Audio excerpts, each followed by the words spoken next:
Тэгэхээр улс орны хөгжил ямар одоо улс орн илүү сайн хөгжилтэй байна вэ гэхээр төрдөө итгэлтэй байдаг тэр ард түмэнтэй улс орн л илүү сайн хөгжиж байгаа.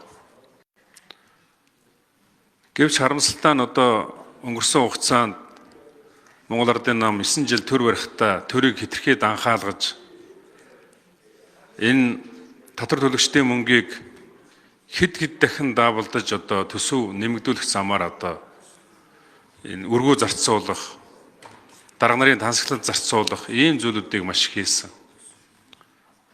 Тийм ч учраас одоо иргэдийн итгэл бол маш их буурч байгаа. Тэгээ энэ иргэдийн итгэлийг буцааж олж авахын тулд яадаг вэ гэхээр одоо жишээ нь 1072 хувьцаагаар 300 мянган төгрөг хийж яг сонгуулийн өмнө өгдөг өөх маягаар сонгуулийн саналыг худалдан авах ийм зүйлүүдийг хийдэг.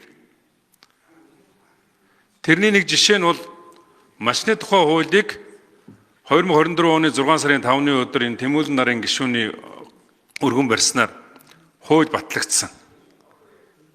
Энэ хууль батлагдсанаар машины нийгмийн дадлын шимтгэлийг нөхөн төлөх тэр асуудлыг шийдвэрлэж 25 оны 1 сарын 1-ээс хэрэгжиж 26 оны 1 сарын 1 хүртэл одоо үргэлжлэх ёстой. Гэвч энэ хугацаанд 3 сайд энэ нийгмийн хамгааллын сайд гэхдээ энэ одоо асуудлыг огт оруулж ирээгүй. Энэ юуг харуулж байгааг бол машины саналыг 2024 оны 6 сарын 5-нд батлагдсан тэр хуулиараа 6 сарын 26-нд машины саналыг тэр одоо нөхөн төлөх тэр одоо заалтаараа авчаад тэг олон хуульч авчингуудаа одоо та нарыг хэрэггүй гэдээ ингээд хайж байгаа байхгүй. Ийм лоурийн ийм төрд яаж хүн итгэх юм бэ? Одоо нэгэн сарын хугацаа болж өнгөрсөн хугацаанд одоо 2025 оны хавар одоо ноолруу ивэр малчид нэлээд мөнгөтэй болдог. Төлбөрөө төлмөр байна. Нөхөн одоо төлбөрөө төлж тэтгэврт хамрагдмаар байна гэж зөндөө олон хүн одоо хүссэн боловч тэр шийдвэр нь гараагүй. Одоо нэг жоохон 11 сард мал махаа зараад бас жоохон мөнгөтэй болдог. Энэ үеэр бас та нарыг хүлээгээд бас байхгүй. Тийм учраас энэ асуудлыг маш хурдан оруулж ирээч. Абекер сайда хөдөө орон нутгаас сонгогддог ийм хүн.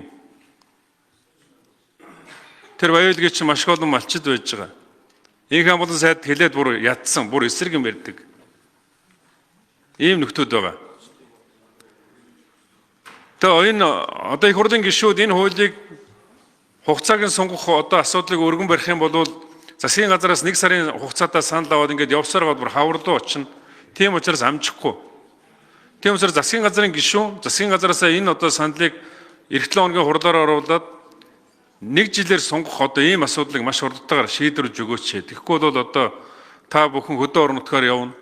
Энэ үеэр чинь малчид та бүхнээс энэ малчдын нийгмийн дадлын шимтгэлийг нөхөн төлөх энэ хуулийн хэрэгжилтийн талаар асууна. Та нарыг хуурсан тухай үг хэлнэ. Энэ чинь бол асар их одоо төр дэвтэх итгэлийг малчдын дунд байхгүй болгож байгаа ийм одоо асар аюултай зүйл шүү гэдгийг бас хэлье.